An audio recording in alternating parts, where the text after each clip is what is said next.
Assalamualaikum warahmatullahi wabarakatuh.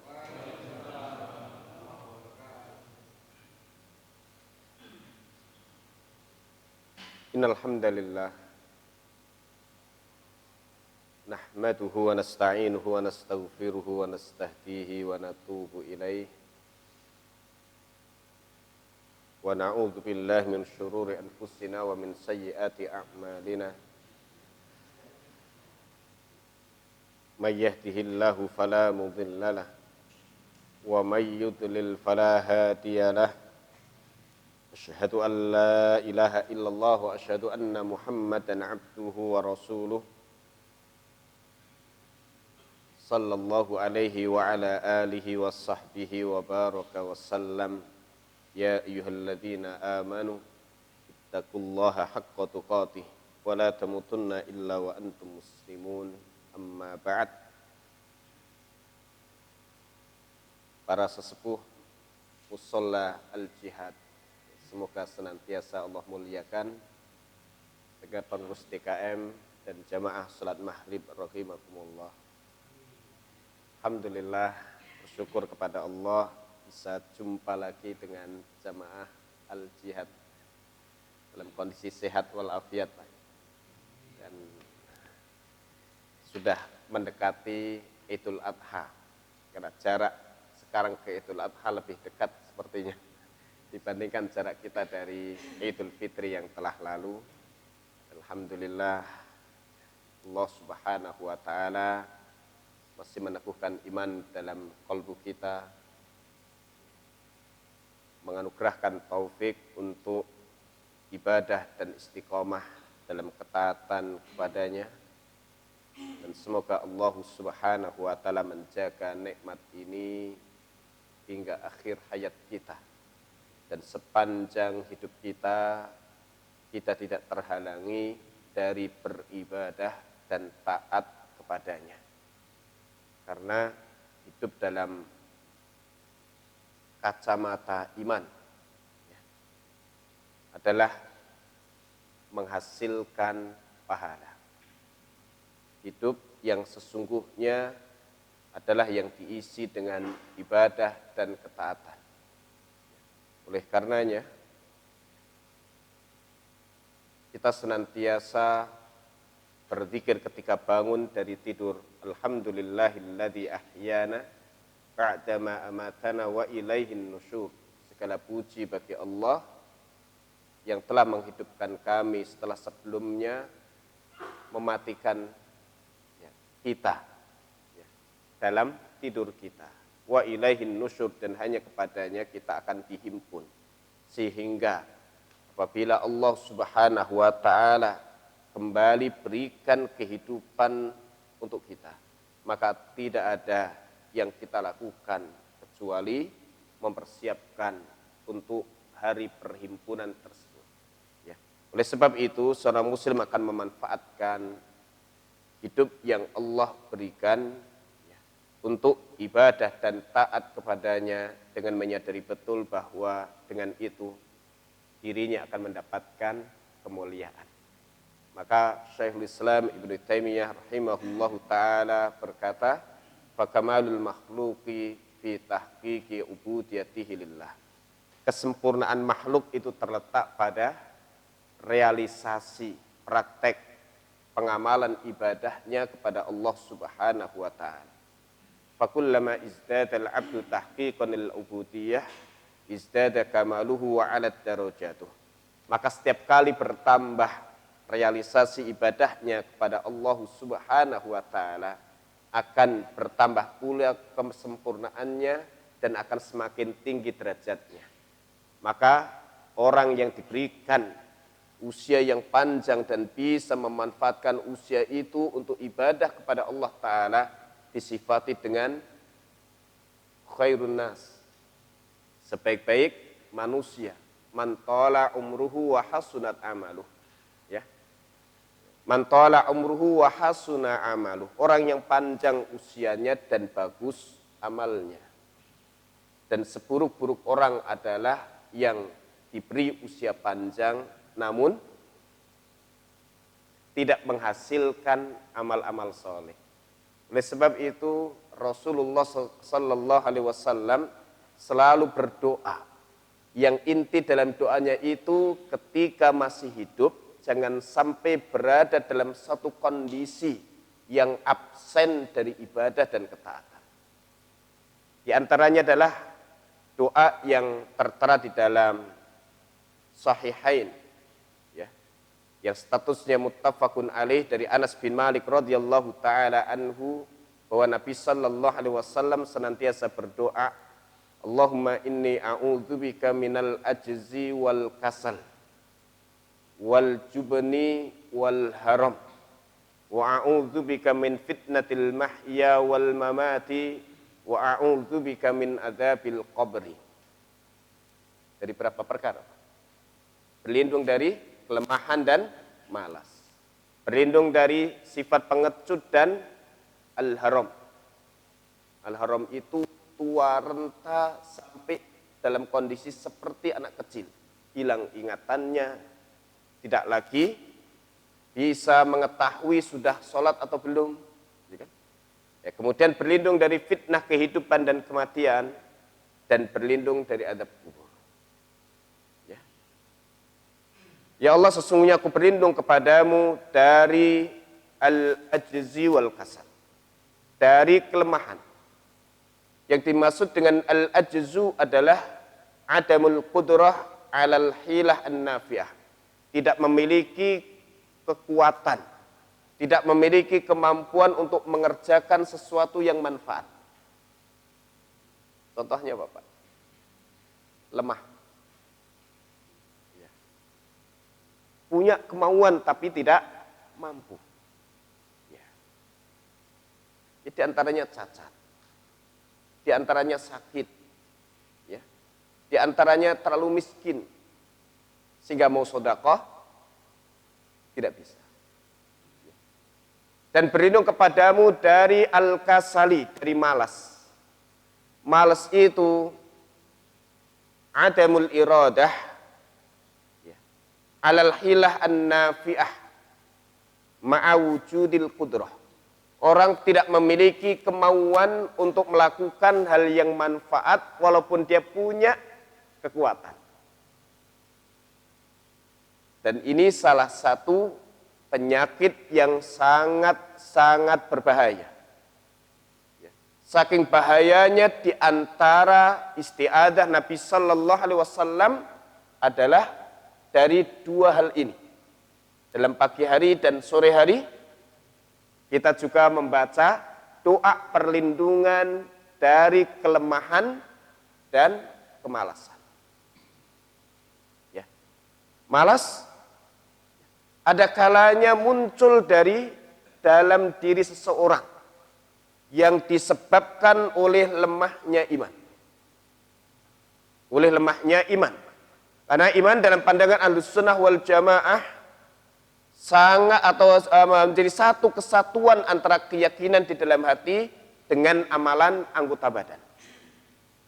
Sehingga dikenal dengan al-imanu at-tasdiqu bil qalbi wal iqraru bil lisani wal amal bil arkani.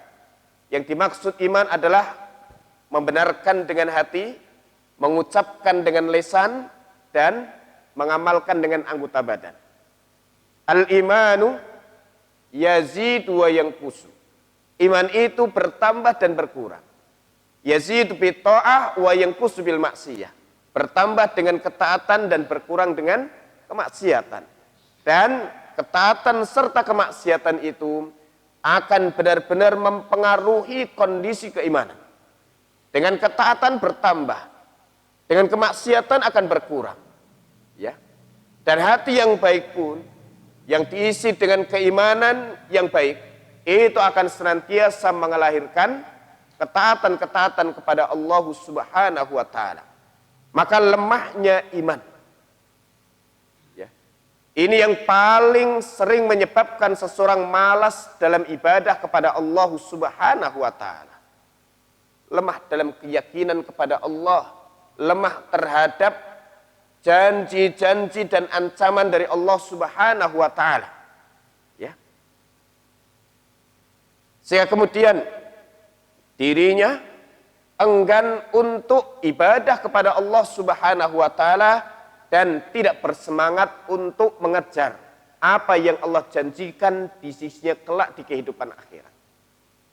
Karena tidak terlalu percaya dengan itu, maka dia bermalas-malasan dalam mengerjakan ibadah dan ketaatan. Dan lemahnya iman juga bisa disebabkan oleh penyakit-penyakit dan juga racun yang menghinggapi ke dalam hati. Di antaranya adalah fudulul kalam. Ya, banyak berbicara yang tidak bermanfaat. Ya.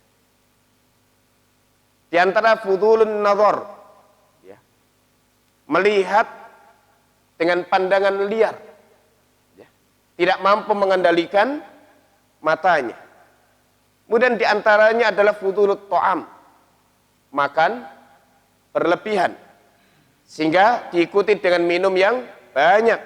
Setelah itu badan menjadi berat dan bawaannya ngantuk. Maka terjadilah fudul an-naum, terlalu banyak tidur, ya, sehingga sedikit ibadahnya, sedikit nutrisi dan gizi yang masuk ke dalam hatinya, sehingga kemudian melemah kekuatan hati, melemah semangatnya dalam ketaatan, sehingga cenderung malas untuk mengerjakan kebaikan-kebaikan. Ya.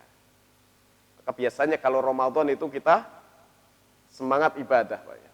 Karena makannya dikurangi, minumnya dikurangi, dan tidurnya pun secukupnya. Setelah Lebaran, ya, ngobrol ke sana ke sini.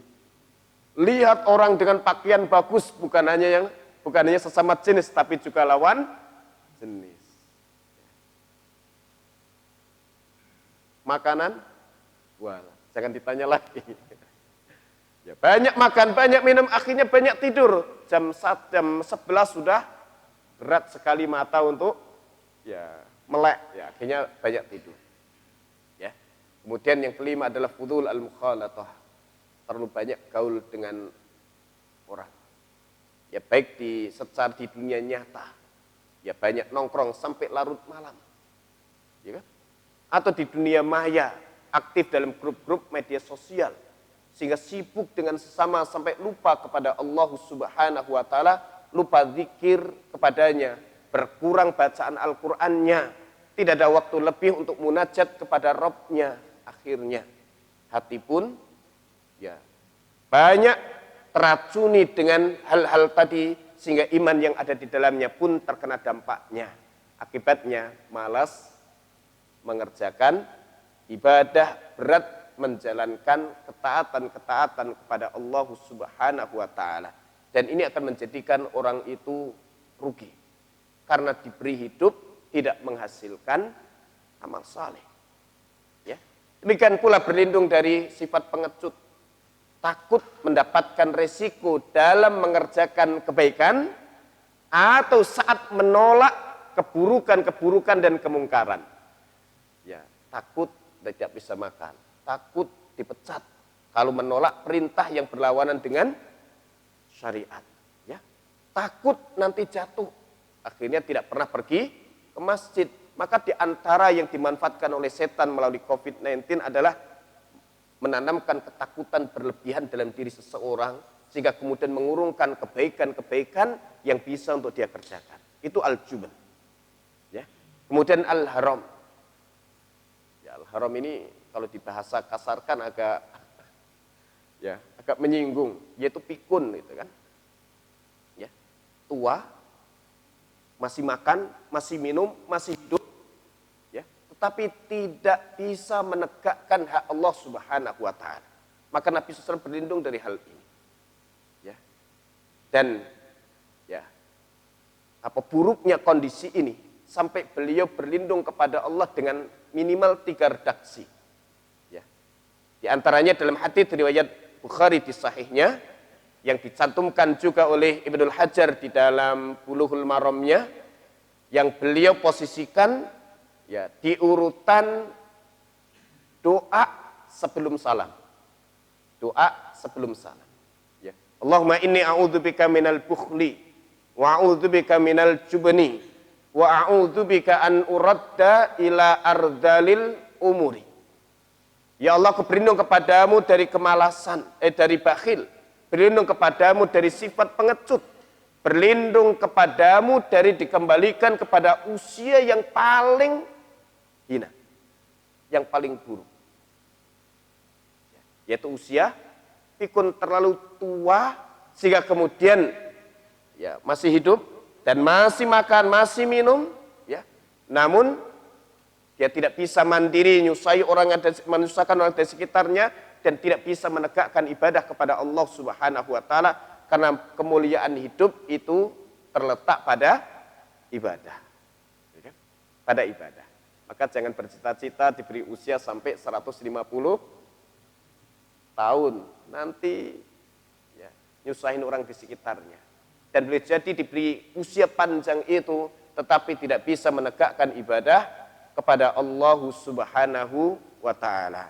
Maka di antara doa Nabi Sallallahu Alaihi Wasallam sepanjang masih diberi hidup, diberi kenormalan pada pandangan, pada penglihatan dan kekuatan. Untuk apa? Supaya bisa menegakkan ibadah kepada Allah Subhanahu wa Ta'ala, dan itu ada dalam doa beliau di hadits riwayat At-Tirmidzi yang disebutkan oleh Al-Imam An-Nawawi dalam Riyadhus Shalihin setelah bab kafaratul majlis, setelah doa kafaratul majlis. Karena beliau pernah membacanya ketika mengakhiri majlis yang beliau hadir di dalamnya. Allahumma qasim lana min khasyatika ma tahulu bihi bainana wa baina ma'asik, wa min ta'atika ma tuballighuna bihi jannatak, wa minal yaqini ma tuhawwinu bihi alaina masaibad dunya. Allahumma mati'na bi asma'ina wa absarina wa quwwatina ma ahyaitana. Ya Allah, tetap berikan kesehatan pada pendengaranku, penglihatanku dan kekuatanku sepanjang Kau masih berikan hidup kepadaku. Untuk apa? Dengan semua itu bisa menegakkan ibadah kepada Allah Subhanahu wa Ta'ala. Kalau hilang pandangan, tidak bisa membaca Al-Quran. Kalau kemudian hilang pendengaran, dia tidak bisa mendengarkan nasihat-nasihat yang baik. Atau kemudian dia sakit, ya, yang parah, sehingga kemudian dia tidak bisa pergi ke masjid, dia tidak bisa silaturahim dan seterusnya. Maka Nabi SAW minta kepada Allah sepanjang hidup diberikan kesehatan itu untuk bisa menegakkan ibadah kepadanya. Ya. Ya. Kemudian beliau juga berlindung dari min fitnatid dunya wa'udzubika min adzabil qabr. Itu berlindung dari 5 perkara yang doa ini dibaca oleh Rasulullah Sallallahu Alaihi Wasallam sebelum salam. Jadi doa sebelum salam itu banyak pilihannya. Ya, jadi kalau hafalnya cuma 1, nanti dapat keberkahannya hanya dari 1 doa itu. Jadi kalau hafalnya banyak, ya, pertama menghidupkan sunnah Nabi Sallallahu Alaihi Wasallam. Ya, karena kita tidak pernah mengkajinya, tidak pernah menghafalkannya, akhirnya ketika disampaikan doa tadi, kok sepertinya baru dengar. Memang ada doa itu, ada. Dan itu tertera dalam Sahih Al-Bukhari, kitab yang paling sahih setelah Al-Quran. Kitab yang paling sahih setelah Al-Quran. Yang kedua adalah dengan kita menvariasikan atau meragamkan bacaan, maka kita akan mendapatkan semua keberkahan-keberkahan dari yang diajarkan dan dituntunkan oleh Nabi Sallallahu Alaihi Wasallam. Karena setiap yang beliau ajarkan dan beliau tuntunkan di dalamnya penuh keberkahan, kebaikan untuk diri kita di dunia dan akhirat. Ya, di dunia dan akhirat. Sehingga kemudian kita penting sekali untuk mengetahui apa saja yang disunnahkan oleh Nabi Sallallahu Alaihi Wasallam dan bercita-cita, ya, sebelum meninggal semua sunnah itu sudah bisa dikerjakan. Ya. Lalu bagaimana kalau nanti di akhirat ditanya, kenapa kamu tidak membaca doa ini? Bukankah kamu tahu ini adalah bagian daripada sunnahku? Ada dalam kitab yang oleh ulama-ulama itu, ya, ya kemudian telah ditulis oleh mereka. Kalau kita jumpa Nabi SAW lalu ditanya, kenapa kamu tidak jalankan sunnahku? Maka bagaimana kita menjawabnya?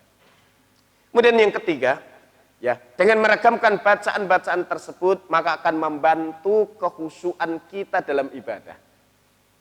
Membantu kekhusyuan kita dalam ibadah. Kalau nanti bacaannya 1 saja, ya, nanti membacanya itu refleks, sehingga tidak dibaca dengan penghayatan, kemudian tidak hadir kesadaran betul dalam membaca bacaan tersebut.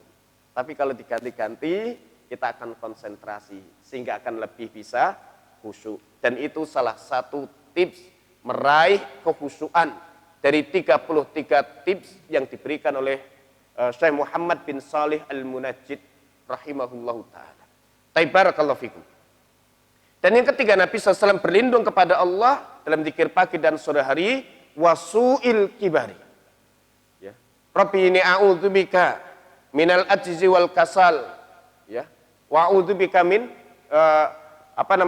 wasu'il kibar, dan aku berlindung kepadamu dari buruknya usia tua. Ya.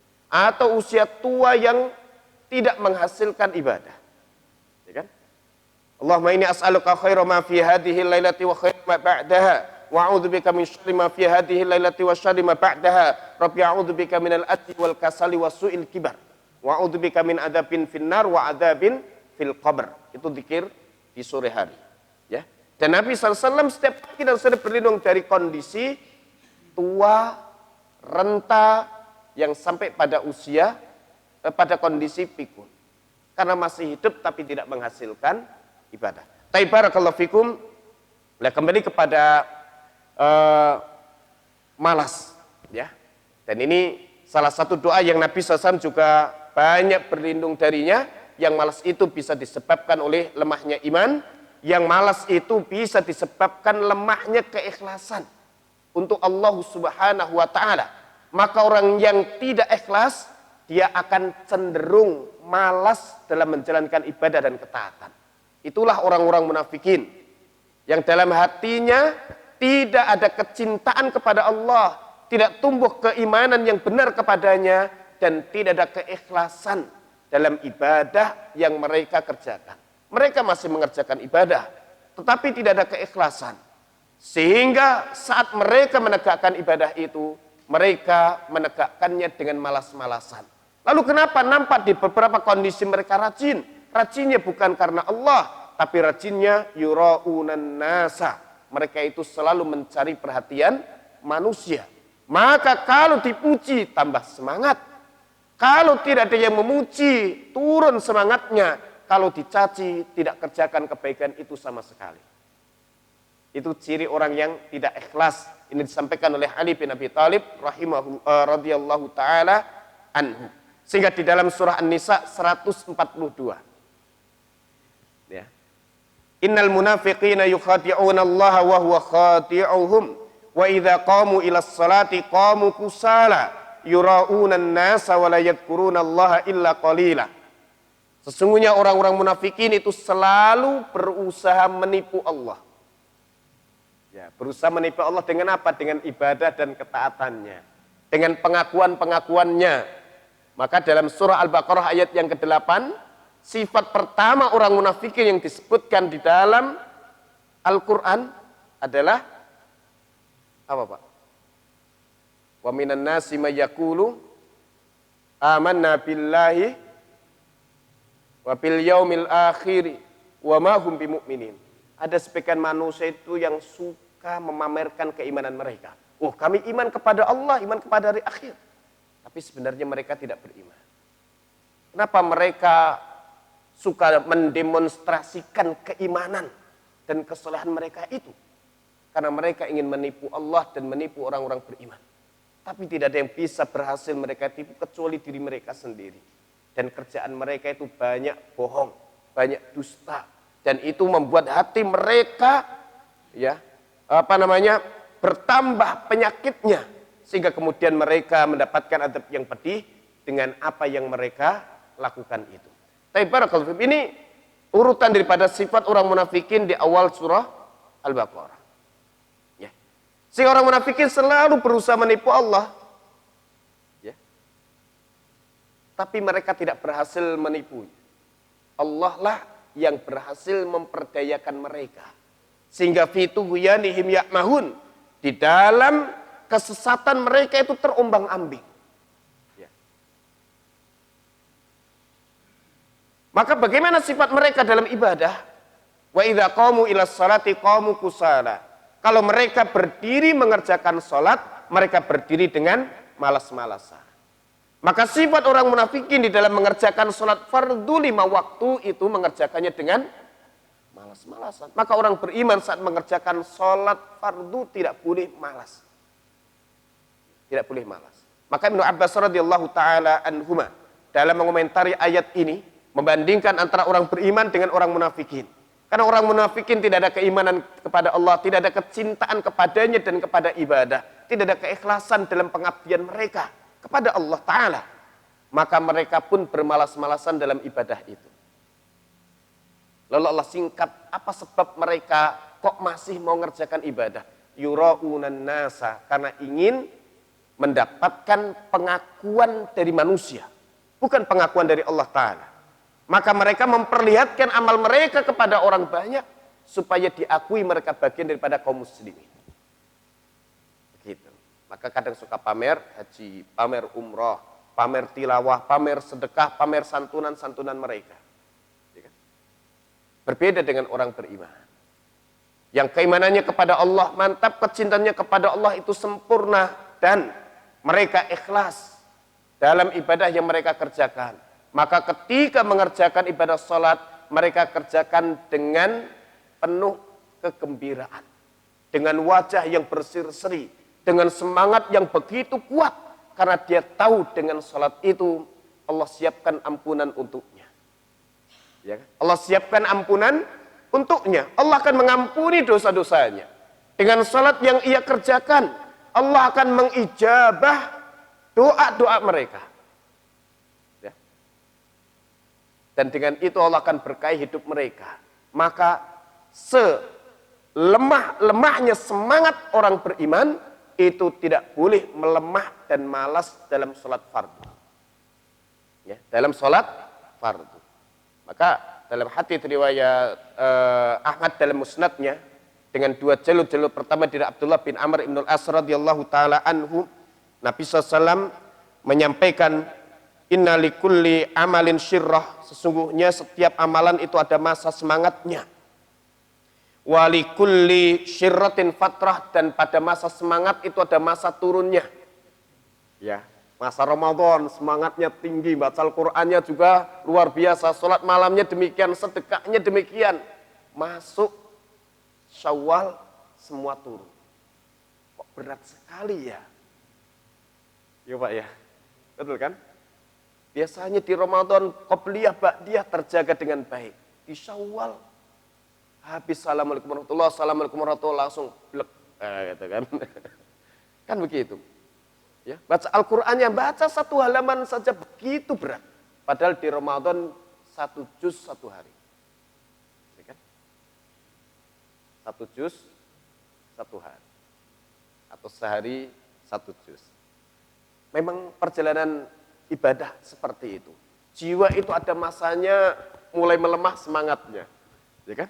Maka faman kanat fatratuhu, ya, ila sunnati, siapa yang pada masa turunnya itu masih lari kepada sunnahku, masih menjaga sunnah-sunnah Nabi sallallahu alaihi wasallam, walaupun kemudian dikurangi sifat, ya, dan dikurangi kadarnya.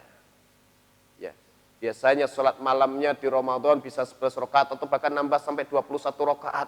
Ada yang lebih banyak dari itu. Maka di luar Ramadan terasa berat. Kalau memang berat, kerjakan semampunya. Ya 5 rakaat atau 7 rakaat. Ya kan? Bahkan kalau khawatir tidak bisa bangun di sepertiga malam terakhir, Nabi SAW mewasiatkan kepada Abu Hurairah dan beberapa sahabat lainnya untuk sholat witir sebelum tidur. Supaya sunnah tersebut terjaga olehnya.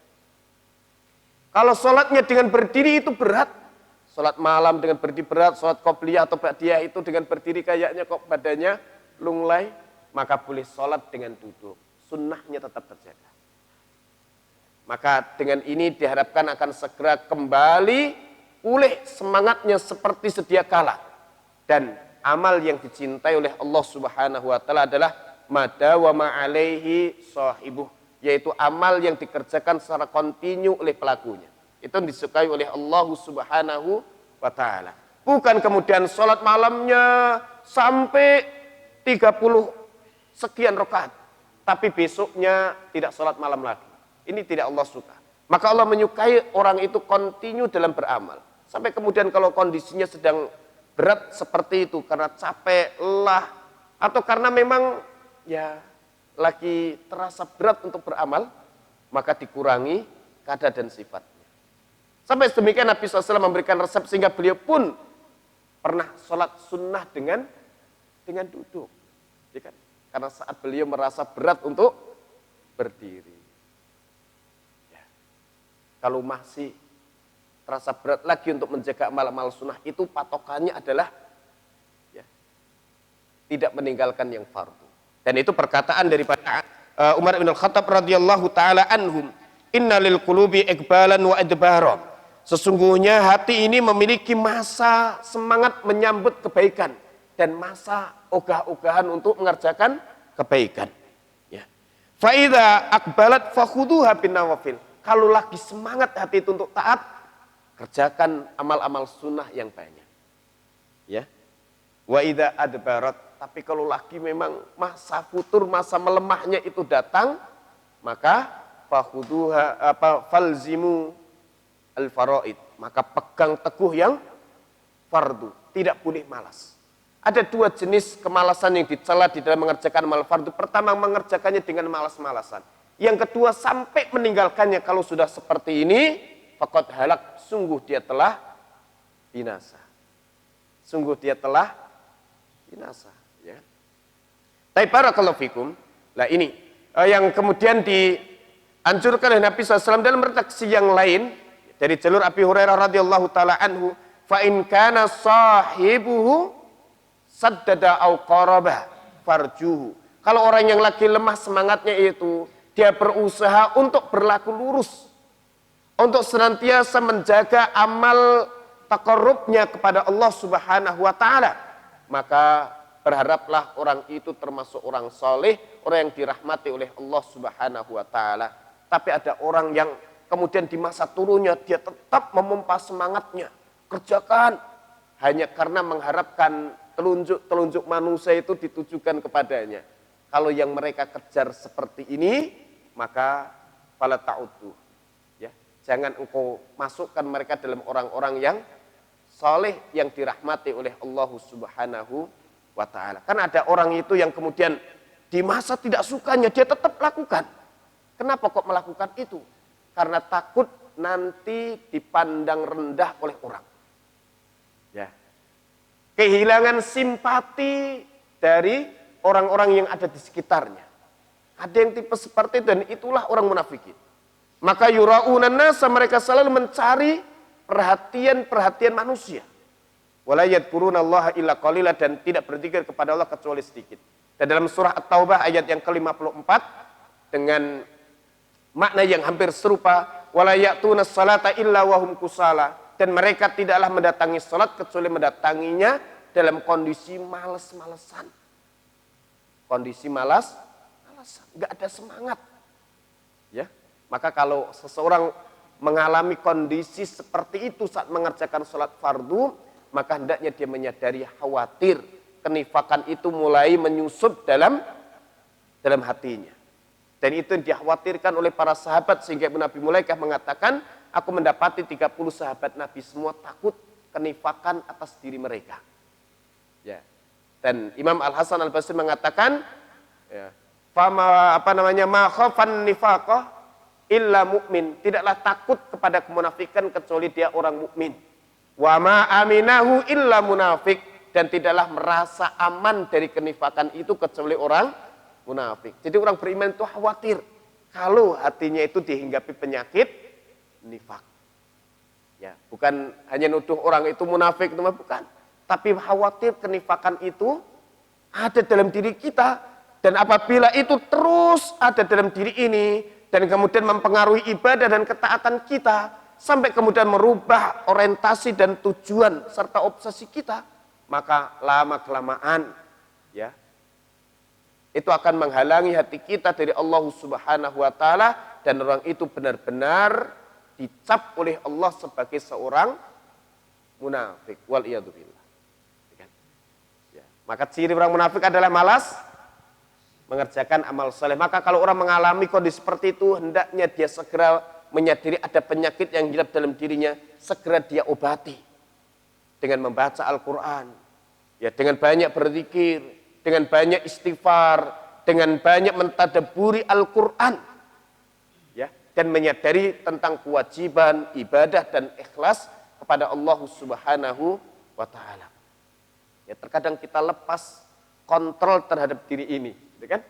Sampai terkadang larut di dalam kebanggaan terhadap amal, sampai kemudian saat banyak amal merasa diri sudah menjadi orang suci, tidak ada dosa dalam diri ini, sehingga enggan untuk ibadah dan bertobat kepada Allah Ta'ala.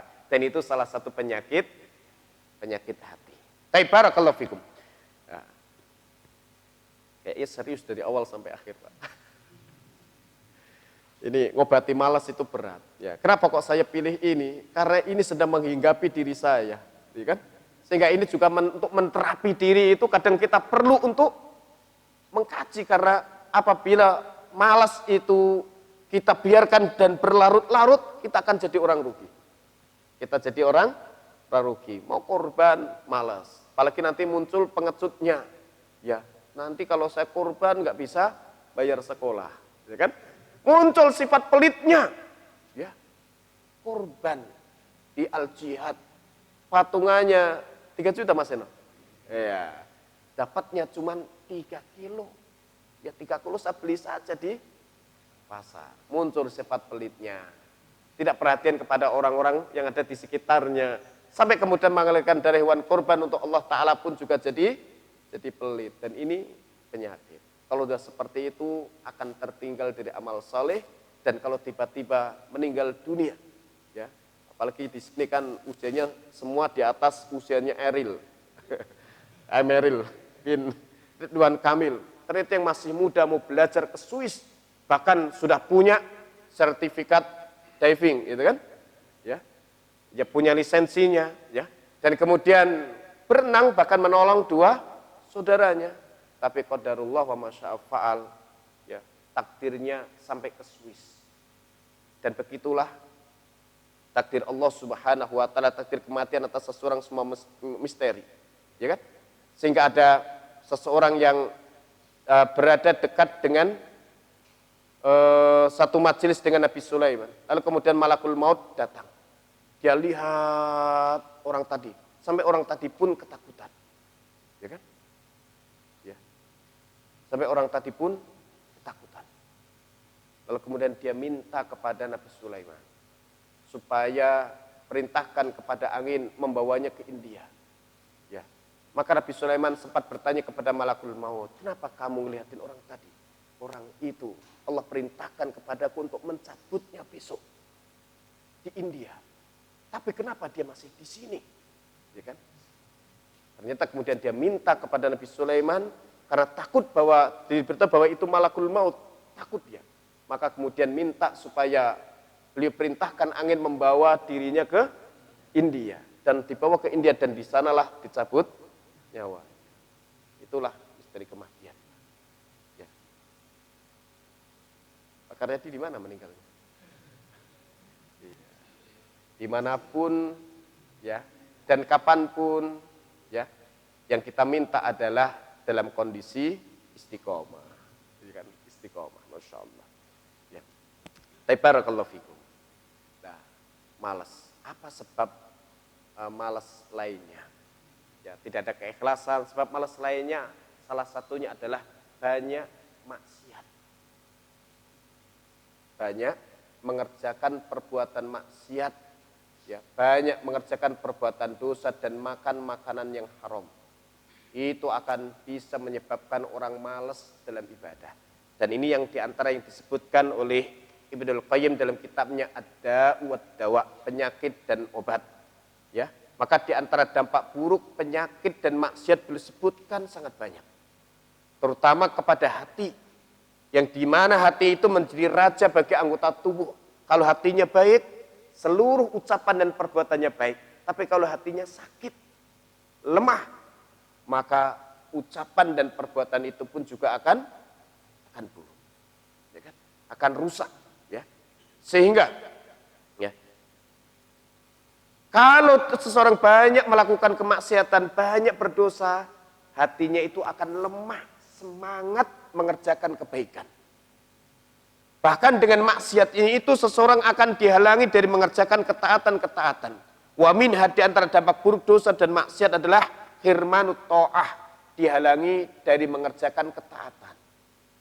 Sehingga kadang seseorang itu terhalangi dari bangun malam untuk qiyamul lail karena kemaksiatan yang dikerjakannya di siang hari. Karena ketaatan seseorang itu adalah anugerah dari Allah Subhanahu wa taala, dan anugerah darinya tidak bisa didapatkan dengan kemaksiatan-kemaksiatan terhadapnya. Maka di antara yang Allah haramkan atas orang yang banyak melakukan kemaksiatan adalah Allah halangi dia dari mengerjakan ibadah dan ketaatan. Siapa yang rugi dengan itu? Bukan Allah yang rugi, tapi orang tersebutlah yang akan rugi. Nah, ini di antara sebab orang itu malas adalah banyak dosa dan maksiat. Kalau banyak dosa dan maksiat, lalu apa penawar dan obatnya? Ya. Ada seorang ulama namanya Imam Qatadah mengatakan, "Inna hadzal Qur'an yadullukum ala da'ikum wa dawaikum." Sesungguhnya Al-Quran ini telah menunjuki kalian penyakit kalian dan juga obat untuk kalian. Adapun penyakit kalian itu dosa. Dan itu sudah dialami oleh makhluk yang pertama yang disebutkan dalam Al-Quran. Siapa makhluk-makhluk awal yang disebutkan dalam Al-Quran? Iya, Wak. Ya. Di antaranya adalah iblis, di antara Nabi Adam. Yang kemudian iblis yang sebelumnya berada di tempat yang mulia, berkumpul dengan makhluk-makhluk yang mulia, diistimewakan dengan keistimewaan yang luar biasa, tapi kemudian dilaknat oleh Allah dan diusir dari surga, bahkan dinyatakan tersesat sampai hari kiamat dan dipastikan tempat kembalinya adalah neraka. Kenapa kok sampai mendapatkan hukuman sedemikian rupa dan menjadi buruk kondisinya? Karena maksiatnya. Bahkan iblis dulu itu rupanya itu menarik, indah. Tapi karena banyak maksiat, maka berubah wajahnya itu menjadi buruk. Wajahnya menjadi buruk. Maka di antara dampak buruk dari dosa dan maksiat itu akan memperburuk wajah. Bahkan akan memperburuk ya, postur tubuh. Itu di antara dampak buruk maksiat. Kok banyak orang maksiat itu mereka glowing gitu kan. Ya kan. Lalu bagaimana ini? Ya kan? Boleh jadi glowing dalam menarik secara fisik, tapi dari hati orang-orang yang Allah berikan cahaya keimanan, melihat orang-orang tersebut tidak memiliki cahaya. Maka di antara nanti dampak hukuman yang dari Allah Ta'ala yang harus kita waspadai adalah berhati-hatilah kalian terhadap ya laknat orang-orang beriman. Ya, apa maksud laknat orang-orang beriman? Yaitu seseorang bermaksiat kepada Allah secara sembunyi-sembunyi, lalu kemudian Allah Subhanahu wa taala tanamkan pada hati orang-orang beriman kebencian terhadap dirinya. Itu salah satu hukuman dari maksiat. Allah akan jauhkan seseorang dari orang-orang soleh dan diturunkan martabat serta kehormatan mereka dalam pandangan orang-orang yang baik. Ya, maka tidak main-main maksiat ini. Ya, yang menyebabkan Nabi Adam dikeluarkan dari surga. Demikian pun dengan istrinya adalah dosa dan maksiat. Umat-umat terdahulu yang dibinasakan, diceritakan dalam Al-Quran, semua sebabnya adalah maksiat. Ya. Kalau maksiat adalah penyakit paling berbahaya, lalu apa obatnya? Obatnya adalah al-istighfar. Fa amma da'ukum ad-dzunub, penyakit kalian itu dosa. Wa amma dawa'ukum, adapun penawar obat untuk kalian adalah al-istighfar. Sementara kita ini setiap saat banyak melakukan dosa, mengerjakan kemaksiatan yang disadari atau tidak.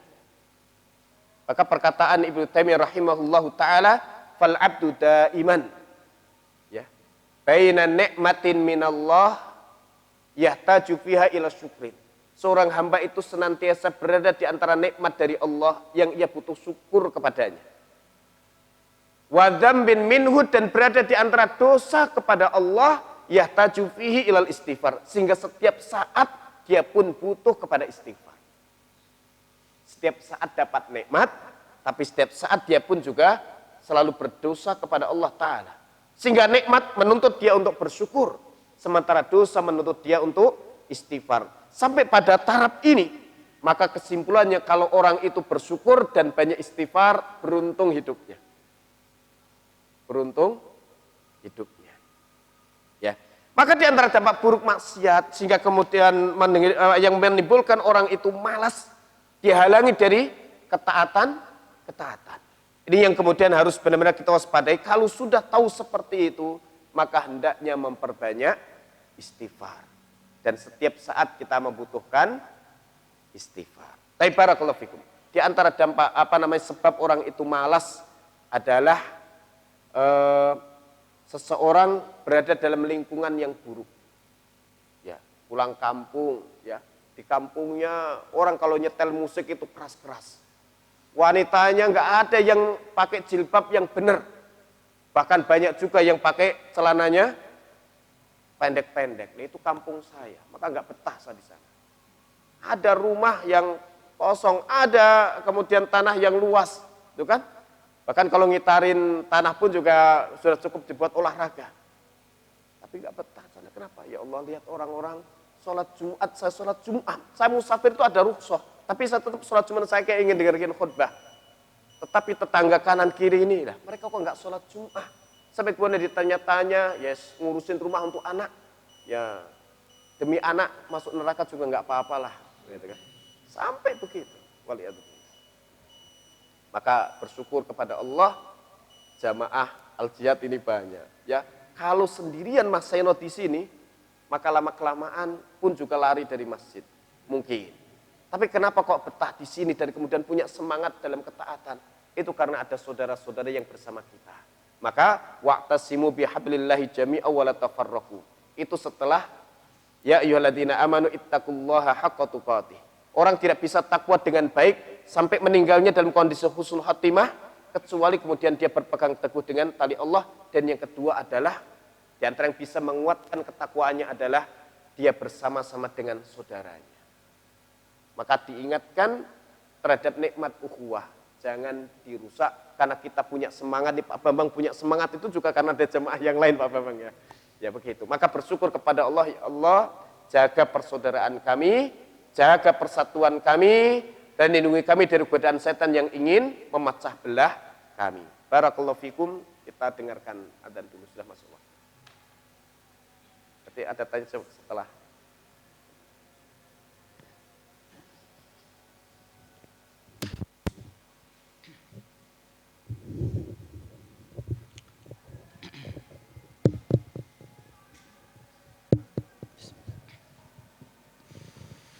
Allahu Akbar, Allahu Akbar, Allahu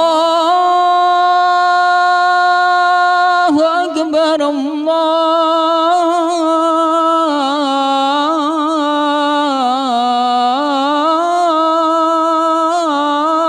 Akbar. Asyhadu an la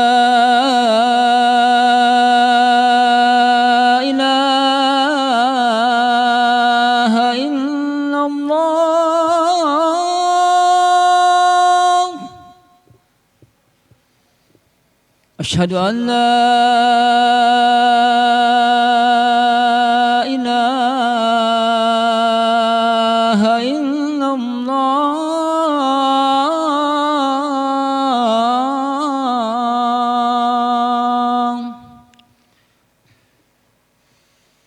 أشهد أن محمدا رسول الله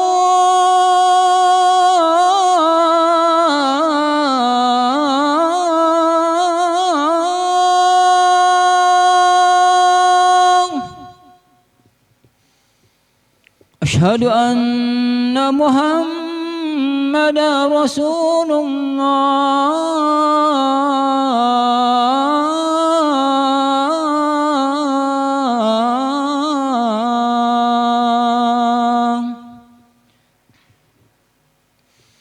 حي على الصلاة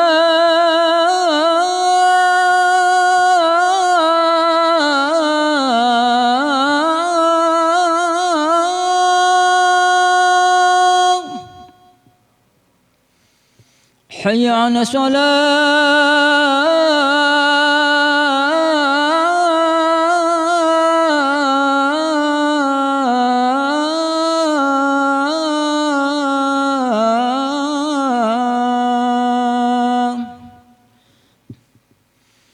حي على الفلاح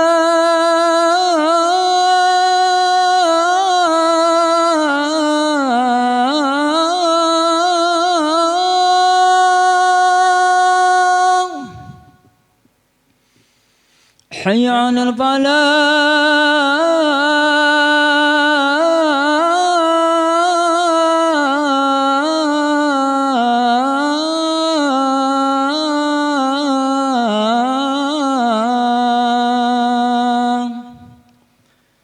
الله أكبر الله أكبر لا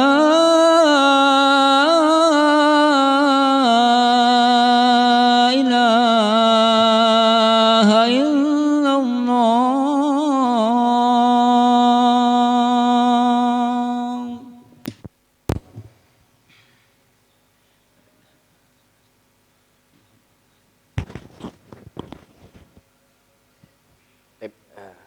Sedikit di antara sebab orang itu malas, ya runtang-runtung bersama dengan orang yang tidak punya semangat ibadah dan tidak punya keinginan untuk taat pada Allah Ta'ala. Ini akan bisa mempengaruhi, di antaranya adalah lemah ilmu syar'i. Gak mengerti keutamaan-keutamaan dalam amal. Sehingga lemah ibadahnya. Tidak punya semangat menjalankan ketaatan. Atau lemah dalam tata caranya, sehingga kalau sudah tertinggal ya sudah. Tidak ada semangat untuk tetap bisa mendapatkan keutamaan-keutamaan itu. Misalnya, orang yang tidak pernah mengetahui keutamaan 2 rakaat sebelum sholat subuh. Ya, maka ya kalau sudah tertinggal ya sudah. Ya kan? Tapi kalau orang ngerti ilmu syar'i, dia akan berusaha untuk bisa mendapatkan 2 rakaat itu. Bahkan kalau tertinggal karena keburu iqamah, dia berusaha mengqadha'nya setelah sholat subuh atau mengqadha'nya di waktu duha. Tidak ingin tertinggal dari 2 rakaat tersebut. Jadi kalau ngerti ilmu syar'i, tapi kalau tidak pernah ngaji, tertinggal ya sudah, yang penting sholat. Ya kan? Kemudian di antara yang menyebabkan kita itu jadi males, itu telah hati ini terpikat kepada dunia dan lupa akhirat. Ya, biasanya kalau temu alumni, tahu temannya punya ini, ya, dan punya itu, atau pas pulang kampung tetangganya punya ini, punya itu, atau saudaranya sudah punya ini, punya itu, saya belum punya. Lalu kemudian orientasi hidupnya berubah, obsesinya pun juga kepada duniawi semakin kuat, akhirnya akhiratnya terlupakan sehingga malas mengerjakan ibadah-ibadah dan ketaatan. Tapi diantaranya adalah istri dan anak atau keluarga yang tidak punya semangat ibadah. Ini juga akan bisa melemahkan semangat dalam ibadah dan ketaatan kepada Allah Ta'ala. Maka tadi mau berangkat, nak mau ngikut karena mau ke duta, tetapi ada tamu dari jam 11 sampai jam 5. Dan orang panti karena harus berdiskusi tentang panti asuhan, karena sekarang mendapatkan amanah untuk megang homeschoolingnya, dan ada beberapa sampai jam 5 sore, saya sudah ngasih tahu kalau saya ada taklim setelah maghrib. Baru jam 5 lebih keluar dari rumah, sehingga nggak mungkin untuk bawa mobil, mau ngikut. Ya, mau nangis ada 2 pilihan, saya pakai mobil tetapi pasti akan terlambat dan tidak jadi taklim, ya. Atau kemudian ya saya pakai motor supaya kemudian yang sudah diviralkan sama Pak Bambang, playernya itu saya tetap bisa hadir, ya. Tapi ya bocah pasti nangis. Ya sudahlah, ini karena pilih salah satunya. Hadir taklim, insya Allah besok jalan-jalannya. Tapi demikian, ada yang kita diskusikan, silahkan. Ya. Atau yang doanya tadi begitu penting, ya semoga bisa didapatkan dan nanti dihafalkan. Nanti bisa saya kirim ke Mas Seno, kemudian dicetak di kertas supaya itu bisa jadi bahan untuk kita berdoa kepada Allah Ta'ala supaya dilindungi dari lemah, dari malas, dari pengecut, dari apa? Pikun. Ya, yang ingat pikun malah yang kecil itu kan. Ya. Silakan Pak.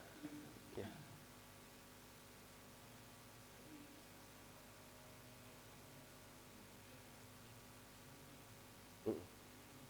Pikun.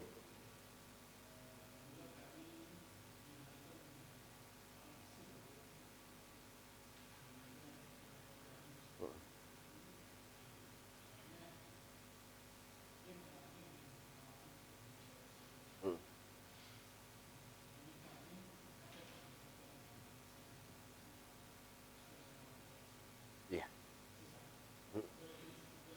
Silakan Pak. Boleh kan Pak?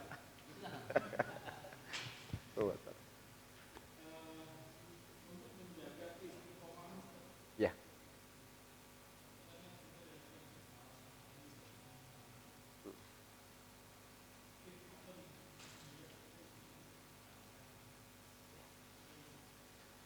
Baik, barakallahu fikum. Yang pertama kepikunan. Ya. Yang kita berlindung kepada Allah Ta'ala dari pikunin adalah diri kita. Supaya kita tidak jadi pikun. Ya. Karena kalau pikun itu nyusahin orang sekitarnya. Itu yang pertama. Kemudian yang kedua, orang pikun masih mendapatkan rezeki dan masih hidup tetapi tidak menegakkan hak Allah Subhanahu wa Ta'ala. Ya. Sehingga kemudian kita berlindung dari kondisi yang buruk ini. Adapun jika Allah uji kita dengan orang tua atau orang sekitar kita yang pikun, maka tugas kita itu bersabar. Karena mengurus mereka jauh lebih sulit dibandingkan mengurus anak kecil. Ya. Sehingga apabila seorang anak mendapati kedua orang tuanya atau salah satunya, ya, fil kibar, sampai pada usia tua renta, bahkan sampai usia pikun, maka seolah-olah dia mendapatkan tiket masuk surga. Ya. Maka salah satu yang Nabi SAW diperintahkan oleh Jibril untuk mengaminkan, ya, dan Nabi SAW mengaminkannya, rohima'an furojul, sungguh celaka hina seseorang, adraka walidayhi au ahadahuma, yaitu seorang laki-laki yang mendapati kedua orang tuanya atau salah satunya dalam usia renta, falam yudkhilahul jannah, tapi kedua orang tuanya tidak berhasil memasukkannya ke dalam surga. Gitu. Tidak berhasil memasukkannya ke dalam surga. Maka kalau dapati kedua orang tua seperti itu, bersabar. Ya. Dan balasannya surga.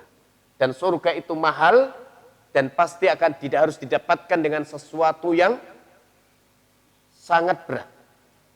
Karena inna idzamal jaza ma'a idzamil bala. Besarnya ganjaran itu sebanding dengan besarnya bala yang ditanggung, dan besarnya beban yang harus dipikul.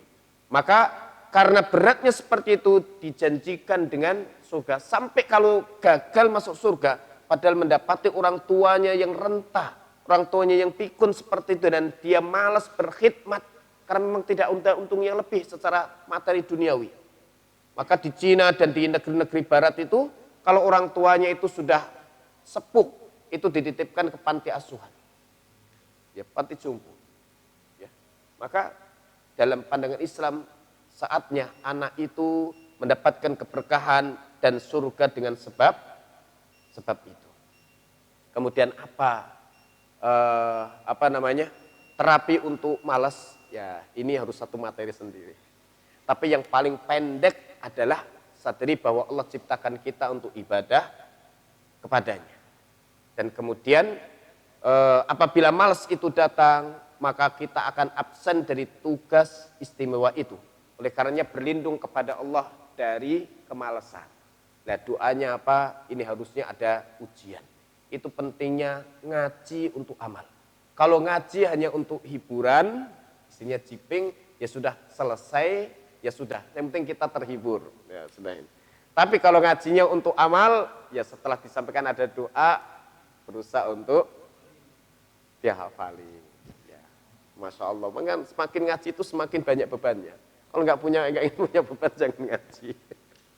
Katanya begitu. Tapi semoga Allah mudahkan. Dan kedua adalah minta tolong kepada Allah Subhanahu wa Ta'ala agar dibantu dalam ketaatan. Maka di antara wasiat Nabi SAW kepada Mu'ad bin Jabal, nama masjidnya, musolanya. Ya, Usika ya Mu'ad, aku wasiatkan kepadamu Mu'ad, jangan pernah tinggalkan di belakang sholatmu. Maksud di belakang sholat pertama adalah sebelum salam. Dan kalau sebelum salam tidak dapat, boleh dibaca setelah salam. Jangan pernah tinggalkan, sama sekali jangan.